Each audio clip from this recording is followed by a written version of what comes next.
Maxima minima ये एक powerful tool है कैलकुलस का, जिसका इस्तेमाल करके हम किसी भी फंक्शन की, गिवन फंक्शन की मैक्सिमम या मिनिमम वैल्यू पता करते हैं कि वो फंक्शन जो इंडिपेंडेंट वेरिएबल है उसकी किस वैल्यू के लिए मैक्सिमम हो जाएगा या मिनिमम हो जाएगा। तो इसको कहते हैं मैक्सिमा मिनिमा। तो बेसिकली डिफरेंशिएशन की ये एप्लीकेशन है। जैसा लास्ट लेक्चर में मैंने समझाया था कि कोई भी फंक्शन जहां भी मैक्सिमम होता है या मिनिमम होता है, मान लीजिए कि कोई फंक्शन y जो कि x का फंक्शन है, वो y जो है x के साथ वैरी करता है कुछ इस तरह से। तो जहां जहां ये मैक्सिमम या फिर मिनिमम हो सकता है, उस हर प्लेस पर हम देख रहे हैं जो टेंजेंट बनेगी वो या तो 0 डिग्री एंगल बनाएगी या तो 180 डिग्री, यानी उसका जो स्लोप है tan थीटा वो 0 होगा। स्लोप 0 होने का मतलब, अगर हम डिफरेंशिएशन की भाषा में बात करें तो dy बाई डी एक्स 0 होगा। तो मैक्सिमम मिनिमा को जब हम अप्लाई करते हैं, देर आर सर्टेन स्टेप्स, वो स्टेप्स हम फॉलो करते हैं। तो मैं स्टेप्स के साथ साथ एक क्वेश्चन चलाऊंगा जिससे क्लियरिटी बन जाए। तो बीच में एक लाइन खींच रहा हूं, तुम भी ये कर सकते हो अपनी कॉपी में साइमल्टेनियसली। क्वेश्चन में याद दिला देता हूं, क्वेश्चन क्या था। ऐसे क्वेश्चन मैंने बताया था तुमको ओरली। सपोज ग्रेविटेशन पर ले लेते हैं हम क्वेश्चन। डिवाइड, टुकड़े करो। अंग्रेजों की नीति थी ना, divide and rule. Divide a mass, एक मास दिया हुआ है that is represented by symbol capital M, into two parts, दो हिस्सों में बांटो। अब वो दो पार्ट्स कुछ भी हो सकते हैं, इक्वल नहीं है, ऐसा इक्वल हो जरूरी नहीं है। टू पार्ट्स सच दैट, इस तरह से बांटो, लिखते चलो साथ में। Such that when we place them at distance r apart, r दूरी पर जब उन्हें रखते हैं, then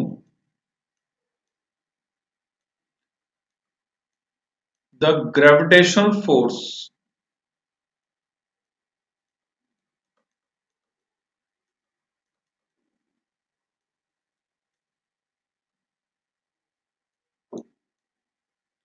F subscript g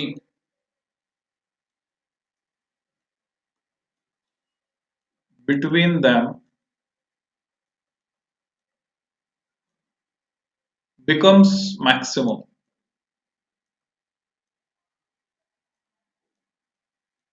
उनके बीच लगने वाला ग्रेविटेशनल फोर्स क्या हो जाए, मैक्सिमम हो जाए। साथ ही में अटैच्ड क्वेश्चन है, पुछल्ला क्वेश्चन बोलते हैं इसको हम। आल्सो फाइंड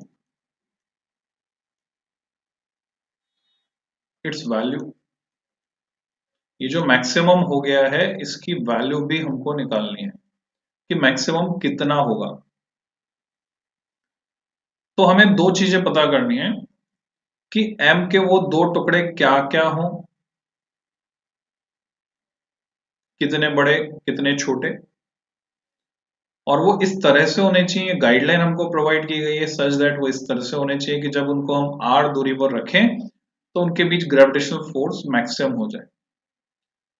तो जब मैं इसको इमेजिन करता हूं सिचुएशन को, तो मेरे सामने ये इमेज आती है कि ये एक टुकड़ा है, ये दूसरा टुकड़ा है। अगर पहले टुकड़े का मास है स्मॉल m, तो दूसरे टुकड़े का मास बनेगा capital M minus small m, क्योंकि इतना बचेगा उसके पास। और दिया हुआ है कि उनके बीच की जो दूरी है वो स्मॉल आर है, this distance is small r, और ये एक दूसरे को अट्रैक्ट कर रहे हैं, ग्रेविटेशनल फोर्स इनके बीच लग रहा है, and that force of attraction can be represented by symbol F subscript G। और जो न्यूटन्स लॉ ऑफ ग्रेविटेशन हम जानते हैं, उससे हम इसका एक्सप्रेशन लिख सकते हैं। तो जो पहली स्टेप होती है मैक्सिमा मिनिमा लगाने की, तुमको समझना है यहाँ पे तुमको क्या करना है, मैक्सिमाइज करना है। You have to maximise.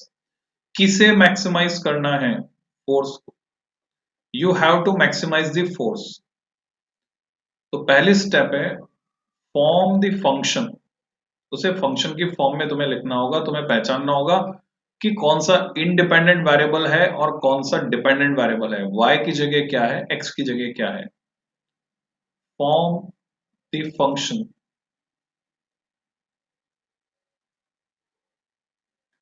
To be. अब कई बार आपसे यह भी पूछा जा सकता है मिनिमम वैल्यू निकालो, तो हम लिखेंगे टू बी मैक्सिमाइज्ड और ऑब्लिक मिनिमाइज्ड, अगर मिनिमम निकालनी होती तो मैंने फंक्शन फॉर्म किया सबसे पहले, तो वो फंक्शन क्या बना, ये फंक्शन बना। फर्स्ट स्टेप के कोरस्पॉन्डिंग इधर सॉल्यूशन में चलते हैं। ये फंक्शन बना f equal to capital G, जो कि यूनिवर्सल ग्रेविटेशनल कांस्टेंट है। m1 की जगह आया स्मॉल m, m2 की जगह आया capital M minus small m, and divided by उनके बीच की डिस्टेंस का स्क्वायर आ गया r स्क्वायर। तो दिस इज द फंक्शन। क्या यहां तक समझ में आया? तो बताओ y की जगह क्या है, x की जगह क्या है।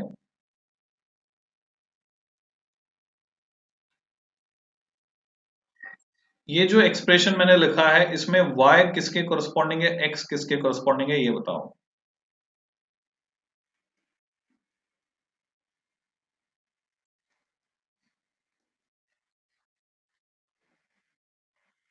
छोटा m की बड़ा m, x। Very good.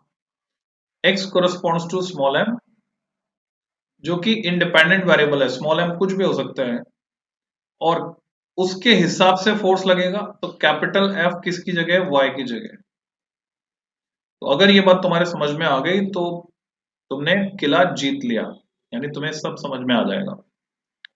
तो form the function to be maximise और minimise. Now the second step, अगली स्टेप में हम क्या करते हैं, हमने अभी अभी सीखा, लास्ट लेक्चर में भी सीखा कि कोई भी फंक्शन जहां भी मैक्सिमम होता है या मिनिमम होता है, वहां पर dy by D x zero हो जाता है।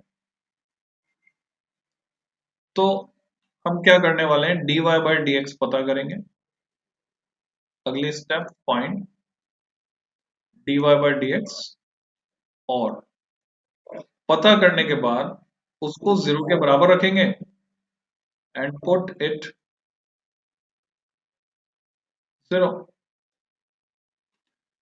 तो यहां पर y की जगह क्योंकि f है, तो मैं पता करूंगा d f upon d m, क्योंकि x की जगह m है। तो जब हम डिफरेंशिएट करते हैं, हमने सीखा है कि जो कांस्टेंट है उनको बाहर निकाल देते हैं। Capital G is constant.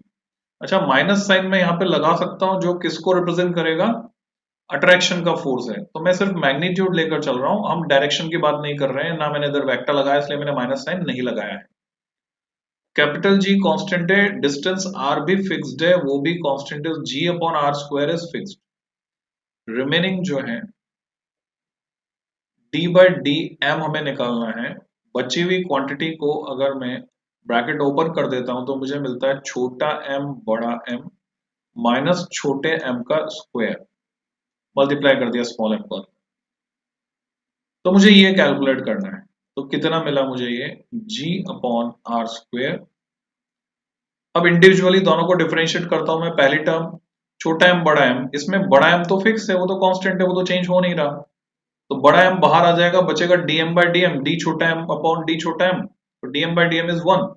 तो हमें क्या मिला, हमें मिला बड़ा m माइनस, जैसे एक्स स्क्वायर का डिफरेंशिएशन 2x होता था, तो m स्क्वायर का बनेगा 2m।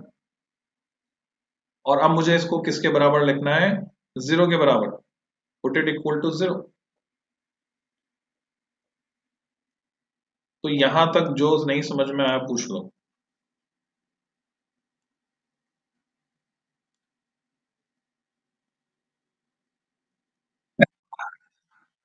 ओके, जैसे मैं इसको 0 रखता हूं, हम जानते हैं कि कैपिटल जी 0 नहीं है, आर भी 0 नहीं है, इसका मतलब जी अपॉन आर स्क्वायर तो 0 नहीं है। अगर वो 0 होता तो भी ये टर्म 0 हो जाती। तो एक्चुअल में कौन 0 होगा, दूसरा factor m minus two m 0 होगा, तभी ये 0 आ रहा है रिजल्ट। तो m माइनस टू एम अगर 0 है तो यहां से मुझे स्मॉल m मिल जाता है कैपिटल M अपॉन 2।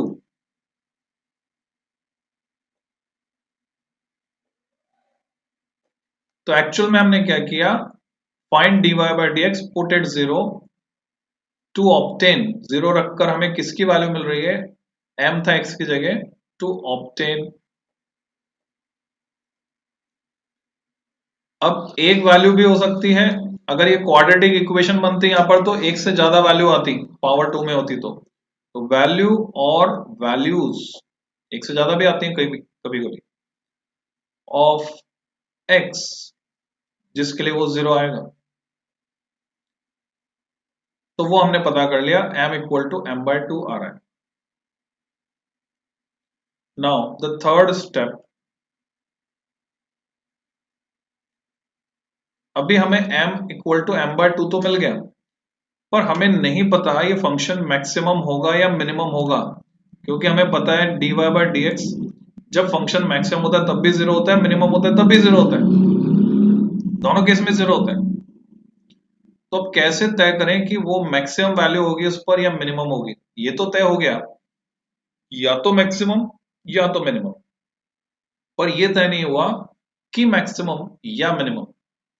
तो गौर से यहां पर फिर से देखो, फिर से चेक करो कि अगर ये मैक्सिमा है और उसके बाद थोड़ी देर बाद अगर मैं dy बाई डी एक्स निकालता हूं तो मुझे ये मिलता है obtuse angle, theta is greater than 90। और अगर मिनिमा है उसके बाद मैं किसी पॉइंट पर dy बाई डी एक्स निकालता हूं, टेंजेंट खींचता हूं, तो मुझे एक्यूट एंगल मिलता है, theta dash is acute angle, theta is obtuse, theta theta dash is acute. Conclusion ये, निष्कर्ष ये निकला कि मैक्सिमा के बाद ऑब्ट्यूस एंगल मिलता है तो dy by D x negative आएगा। मिनिमा के बाद अगर मैं टेन थीटा निकालता हूं, dy बाई डी एक्स निकालता हूं, तो एक्यूट एंगल मिल रहा है, एक्यूट एंगल के लिए टेन थीटा पॉजिटिव होता है। इसका मतलब अगर मैं दोबारा से डिफरेंशिएट करूं, डबल डिफरेंशिएशन सीखा था तुमने, यहां मैंने पता किया वो है dy बाई डी एक्स, उसको 0 रखा, देखा हाँ 0 आ रहा है। अब मैं दोबारा से d2y by D x to निकालता हूं, तो सपोज मैं इस सिचुएशन में आ गया, अगर d2y by D x two negative आ गया, मतलब थीटा ऑब्ट्यूस एंगल, इसका मतलब पहले जो निकला वो मैक्सिमा था। पर अगर d2y by D x two positive आ गया, जैसे कि थीटा डैश एक्यूट एंगल है, पॉजिटिव आ गया, इसका मतलब पहले जो निकला वो क्या था, मिनिमा था। तो यहां से हम एक कंक्लूसिव स्टेटमेंट दे सकते हैं जो अभी समझ में आएगा तुम्हारे। फाइंड, अगली स्टेप, डबल डिफरेंशिएशन ऐसे भी लिख सकता हूं, d2y by D x two, और डिफरेंट नोटेशन ये भी सिखाया था, y डबल डॉट ऐसे भी लिख सकते हैं, इसका भी वही मतलब है। अब तीन सिचुएशन बनती है। इफ, पहली situation, y double dot is positive, अगर वो आ गया पॉजिटिव, डबल डिफरेंशिएशन पॉजिटिव आ गया, इसका मतलब एक्यूट एंगल, एक्यूट एंगल का मतलब पहले जो था वो निकला है मिनिमा। कोई फंक्शन सर्टेन टेरिटरी में कई जगह पर मैक्सिमम और कई जगह पर मिनिमम हो सकता है, पास की टेरिटरी में। तो तुम ये नहीं कह सकते कि सबसे ज्यादा ये वाली वैल्यू ही हमें मिले, वो एक सर्टेन टेरिटरी में हमें उसकी वैल्यू मिलती है। तो यहाँ ये मैक्सिमा, ये मिनिमा, इस टेरिटरी में चले गए तो ये मैक्सिमा ये मिनिमा, और आगे की टेरिटरी में मैक्सिमा मिनिमा। तो यहां पर y डबल डैश अगर पॉजिटिव है, इट एम्प्लाइज दैट, ये क्या दर्शाता है, y इज मिनिमम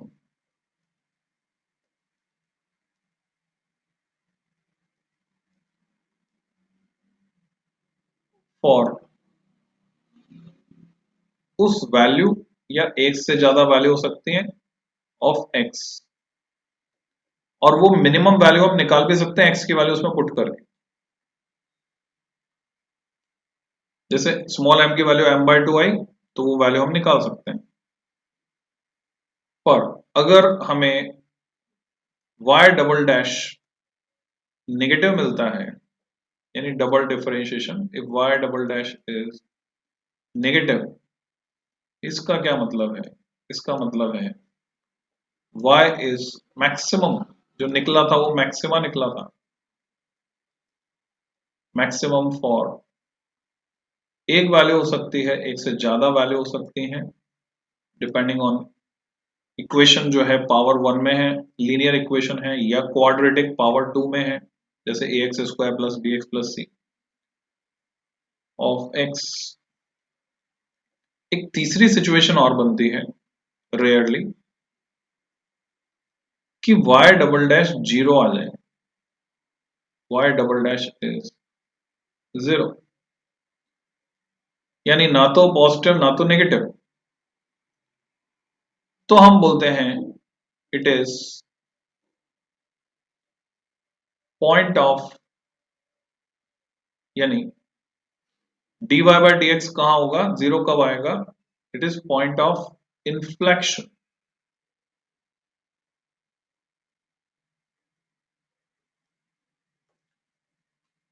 तब हमें प्रोसेस को आगे बढ़ाना होता है, जो अभी सीखना जरूरी नहीं है। तो हमें d3y bye d x three निकालना होता है, यानी थर्ड डिफरेंशिएशन पे जाते हैं, 3 टाइम्स पे, फिर 4 टाइम्स पे जाते हैं, तो वो उसकी बात अभी यहाँ पे करने की जरूरत नहीं है। हमारा काम सिर्फ और सिर्फ ए और बी पार्ट से चल जाएगा, रेड वाला सी पार्ट बस बता दिया मैंने ऐसे ही, पर क्या होता है अभी जानने की जरूरत नहीं है। तो लेट्स सी डबल डिफरेंशिएशन यहां पर क्या आता है। तो यहां पर मैं जा रहा हूं थर्ड स्टेप पर। हम पता करेंगे d2f upon dm2, it means d by dm of, जो रिजल्ट मिला था हमको ये था g upon are square times capital M minus 2m, this was the result. तो हम इसको दोबारा से डिफरेंशिएट करते हैं। Constant g upon are square आ गया बाहर। अब हम देख रहे हैं कैपिटल M जो है वो तो कांस्टेंट है, तो उसका डिफरेंशिएशन होगा 0, और माइनस 2m का डिफरेंशिएशन होगा -2, क्योंकि dm बाय dm 1 हो जाएगा। So what we get, will get minus twice of g upon are square. g positive है, r भी पॉजिटिव है, इसका मतलब ये क्वांटिटी नेगेटिव है। तो नेगेटिव होने का मतलब इट implies दैट f is maximum for small m, यानी x की वैल्यू के लिए, small m corresponds to x, small m equal टू m/2 उस वैल्यू के लिए। तो ये हमने प्रूव कर दिया और वैल्यू पता भी कर ली। साथ साथ हमें मैक्सिमम वैल्यू भी निकालनी है फोर्स की। 10 F मैक्स, मैक्सिमम फोर्स कितना होगा उन दो टुकड़ों के बीच, वो होगा G स्मॉल m किसके बराबर है, m/2, capital M minus small m, तो जब आधा है तो दूसरा आधा ही बचेगा, वो भी m/2 है, अपॉन आर स्क्वेयर। तो what we get g m square upon 4r square. किसी भी सूरत में किसी भी कीमत पर इससे ज्यादा फोर्स नहीं लग सकता, कैसे भी टुकड़े करके देख लो। This is the maximum force between those two. टुकड़े कैसे भी करके देख लो, इससे ज्यादा फोर्स लगना पॉसिबल नहीं।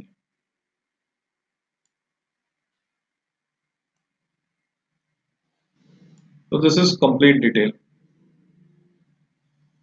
जो जो नहीं समझ में आया पूछ।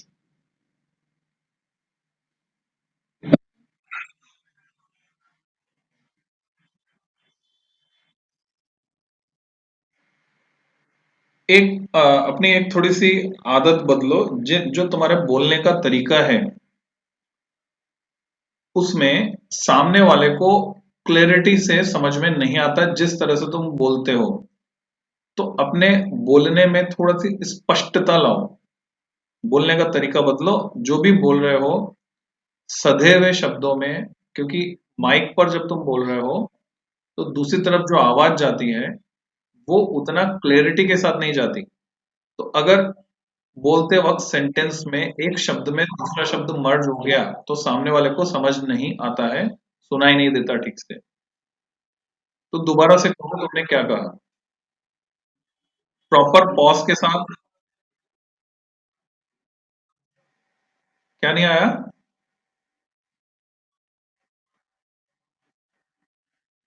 हाँ।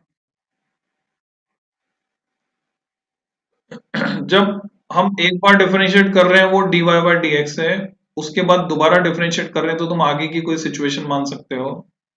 ग्राफ में तुम आगे आ गए। अगर ऑब्ट्यूस एंगल आता है तो टेन थीटा नेगेटिव होता है, अगर एक्यूट एंगल आता है तो टेन थीटा पॉजिटिव होता है। ऑब्ट्यूस और एक्यूट एक्यूट का क्या मतलब होता है तुम बताओ। टेंजेंट खींचते हैं ना, यहाँ पे भी तो ये टेंजेंट खींची थी ना हमने, ये टेंजेंट इस पॉइंट पर खींची, फिर आगे के पॉइंट पर टेंजेंट खींच रहे हैं, क्योंकि उसके बाद जाके दोबारा डिफरेंशिएट कर रहे हैं, फंक्शन में आगे जा रहे हैं हम, दोबारा डिफरेंशिएट कर रहे हैं। अभी अभी इस लेवल पर हम ऐसे समझ सकते हैं कि पहले डिफरेंशिएट किया फिर आगे डिफरेंशिएट कर रहे हैं, कोई फंक्शन इस तरह से चेंज हो रहा है। हमने यहाँ डिफरेंशिएट किया इस पॉइंट पर, टेंजेंट खींची, फिर आगे डिफरेंशिएट किया इस पॉइंट पर, टेंजेंट खींची। अगर एंगल आ रहा है 90 डिग्री से बड़ा तो इसको बोलते हैं नेगेटिव स्लोप। नेगेटिव स्लोप का मतलब dy by d x is negative. अब क्योंकि एक बार तो मैं dy बाय डी एक्स यहाँ निकाल चुका था, तो अब यहाँ जब दोबारा dy बाय डी एक्स निकाल रहा हूं तो इसको मैं बोलूंगा d by D x of dy by d x. Second time निकाल रहा हूं तो मैं इसको कह सकता हूँ d two y by d x two. अभी समझने के लिए ऐसा तुम मान सकते हो। पर अगर वो मिनिमा था और उसके बाद अगर फिर हम पता करते हैं तो यहाँ टेंजेंट खींचेंगे तो ये आ रहा है acute angle, theta is less than 90, so slope tan theta is positive. तो उससे हम कंक्लूड करते हैं कि पहले जो निकला वो मिनिमा था, अगर ये आ रहा है पॉजिटिव, और अगर ये आ रहा है नेगेटिव, इससे हम कंक्लूड करते हैं पहले जो निकला वो मैक्सिमा था। अब बताओ क्या इसमें नहीं समझ में आया?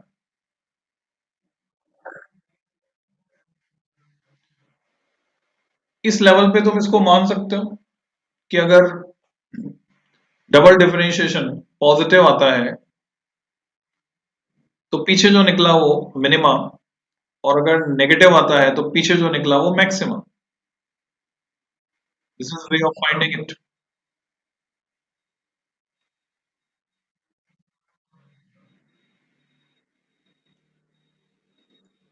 जो फंक्शन था उससे पिछले वाले पॉइंट पर मैक्सिमम था या मिनिमम था।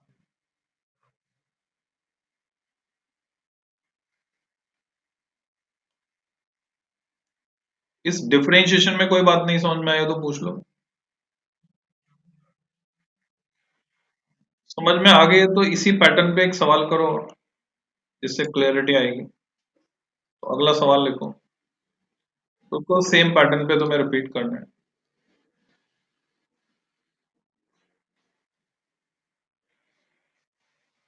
Divide A charge capital Q into two parts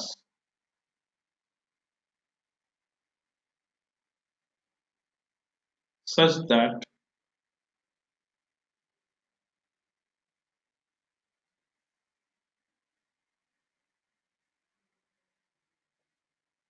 when we place them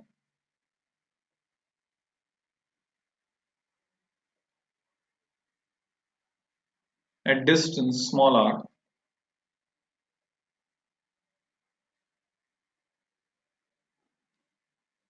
then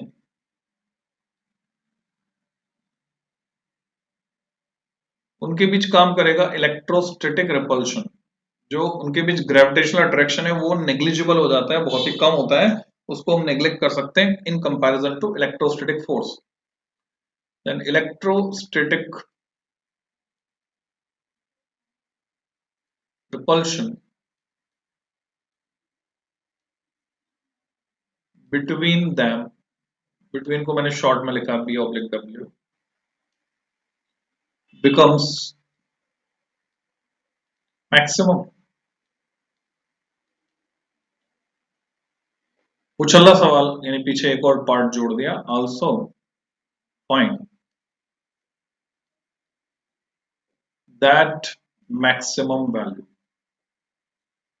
वो मैक्सिमम वैल्यू पता भी करो कितनी हो। फॉर प्रैक्टिस सॉल्व इट, से तुम्हारी फैमिलियरिटी बढ़ेगी, फैमिलियरिटी बढ़ेगी तो चीजें आसान लगेंगी। What is the first step, बोलो। मैक्सिमा मिनिमा को अप्लाई करने की पहली स्टेप क्या है?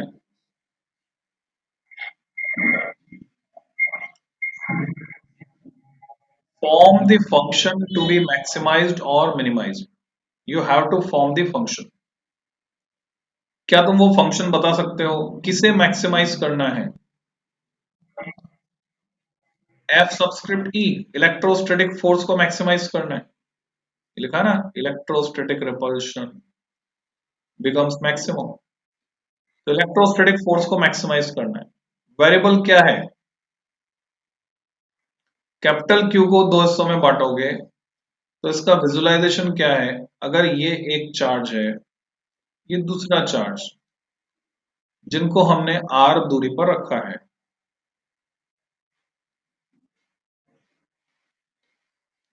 अगर पहला चार्ज है स्मॉल क्यू तो दूसरा चार्ज कितना होगा?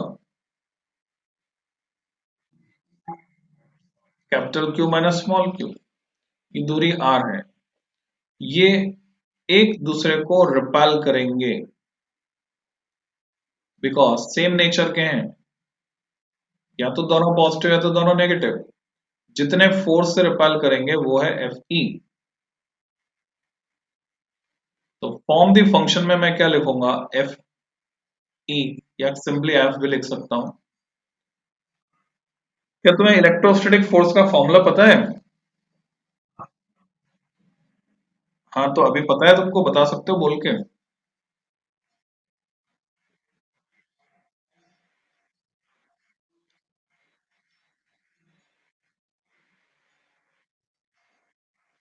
ठीक है, सिमेट्री है, तो के क्यू वन की जगह क्या लिखूंगा? स्मॉल क्यू, क्यू टू की जगह capital Q minus small q upon are square. Next step, अब क्या करें?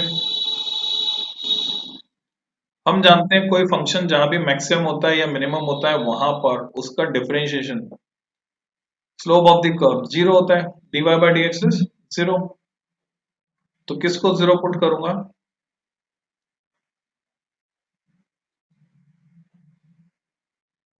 x की जगह क्या है? q, और y की जगह क्या है? f। तो मैंने पता किया df अपॉन dq। कैसे? कांस्टेंट है small k upon are square, electrostatic constant small k की वैल्यू होती है 9 × 10⁹। के अपॉन आर स्क्वायर को हमने बाहर निकाला। Now D by d q of remaining, bracket खोल दिया तो छोटा क्यू बड़ा क्यू माइनस क्यू स्क्वायर। अब इसको किसके बराबर रखना है? जीरो के बराबर। So what we get, k upon are square, इसको डिफरेंशिएट किया छोटा क्यू बड़ा क्यू को with respect to small q. Capital q constant है, बाहर आ जाएगा, d q by d q one, so we get capital Q minus q square को डिफरेंशिएट किया तो टू क्यू मिला, क्योंकि एक्स स्क्वायर का डिफरेंशिएशन टू एक्स होता है, इक्वल टू जीरो। हमें पता है के और आर स्क्वायर में कोई भी जीरो नहीं है, इसका मतलब ये जो दूसरा मल्टीपल है, क्योंकि जब किसी क्वांटिटी को जीरो से मल्टीप्लाई करते तभी जीरो आता है, या तो वो क्वांटिटी खुद जीरो हो। तो के अपॉन आर स्क्वायर जीरो नहीं है, इसका मतलब निश्चित रूप से जो दूसरा फैक्टर है इसका, ये फैक्टर बोलते हैं जो मल्टीपल्स होते हैं। तो capital Q minus two Q is zero. तो capital Q minus two Q equal to zero का मतलब क्या है? इसका मतलब है स्मॉल क्यू किसके बराबर हुआ?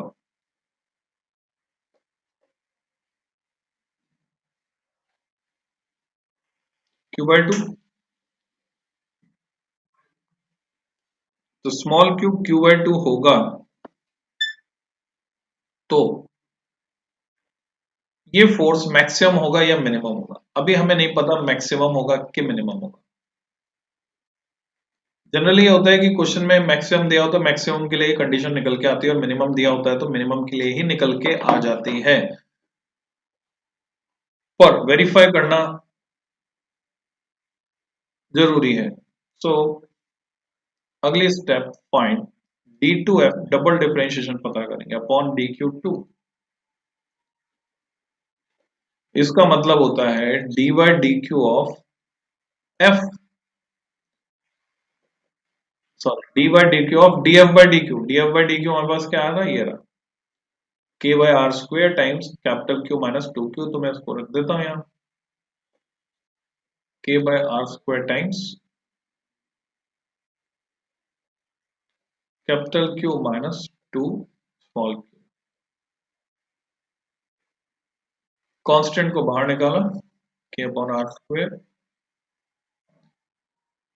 कैपिटल क्यू का डिफरेंशिएशन जीरो क्योंकि वो तो फिक्स है, कांस्टेंट है, माइनस टू क्यू का differentiation minus two. So what we get, हमें मिलता है minus two k upon are square, जो कैसा है दिख रहा है, इज नेगेटिव। और इसका नेगेटिव होना क्या इंडिकेट करता है? डबल डिफरेंशिएशन अगर नेगेटिव आता है इसका मतलब for q equal to capital q by two, this force, this function will acquire maximum value, and that maximum value will be k q by 2, small q की जगह remaining बचा q by 2 upon r square, means k q square upon 4r square.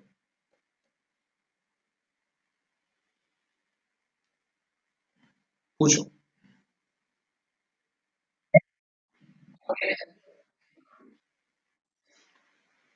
ऐसे कुछ और question practice करेंगे जिसमें minima भी आ रहा हो, मिनिमम वैल्यू भी निकालनी हो, तो इससे फैमिलियरिटी तुम्हारी बनेगी। तो ऐसे क्वेश्चन में ढूंढ के बताऊंगा तुमको। तो अगर समराइज करें हमने क्या क्या सीखा जो हमारे काम आने वाला है फिजिक्स में, क्योंकि आज कैलकुलस खत्म, फिर इसके बाद जो है क्या पढ़ना है तुमको? मैग्नेटिज्म पढ़ना है वापस। हाँ कैलकुलस खत्म, इतनी कैलकुलस काफी है फिजिक्स के लिए। हमने सीखा डिफरेंशिएशन, उसका जनरल फॉर्मूला जो हमारे काम आएगा, तुम्हारे टिप्स पे होना चाहिए, मुंह पे जबान पे रटा हुआ होना चाहिए। D by D x of x raise to power n is n x raise to power n minus one. मैंने तुम्हें कांस्टेंट ऑफ इंटीग्रेशन निकालना नहीं सिखाया, तो वो मोशन पढ़ेंगे हम, उसमें सीखेंगे। वेलोसिटी, डिस्प्लेसमेंट, एक्सेलरेशन, ये सब पढ़ेंगे तब उसमें सीखेंगे। हमने सीखा इंटीग्रेशन दो तरह का, डेफिनेट एंड इनडेफिनेट।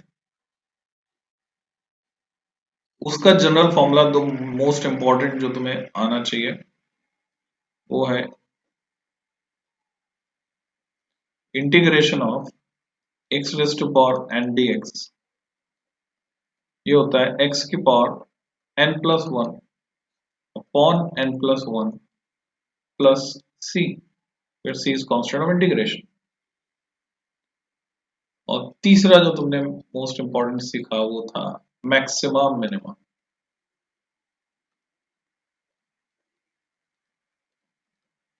इनको वीकेंड पर रिवाइज करना है तुमको, जिससे ये मेमोरी में परमानेंट हो जाएंगे।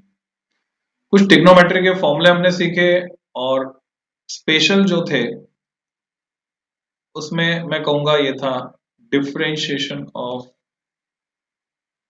ln x log x to the base E होता है 1/x।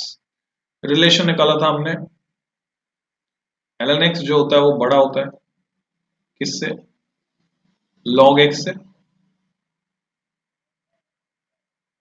log x to the base 10 वाले से बड़ा होता है, 2.303 से मल्टीप्लाई कर देता हूं।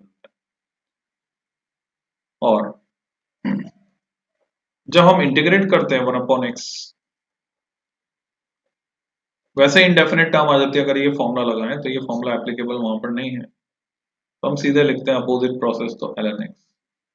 इसी तरह से इंपॉर्टेंट रिजल्ट था, अगर तुम डिफरेंशिएट करते हो किसी कांस्टेंट को, d by dx of a constant, then it is 0। तो जीरो का इंटीग्रेशन कितना आएगा, तो जवाब है वो आएगा कांस्टेंट। ये वही कांस्टेंट जो कांस्टेंट ऑफ इंटीग्रेशन साथ में जुड़ा होता है, ये सी। जीरो का इंटीग्रेशन कांस्टेंट कैसे, जीरो को मैं लिख सकता हूं 0 into x raise to power 0 dx।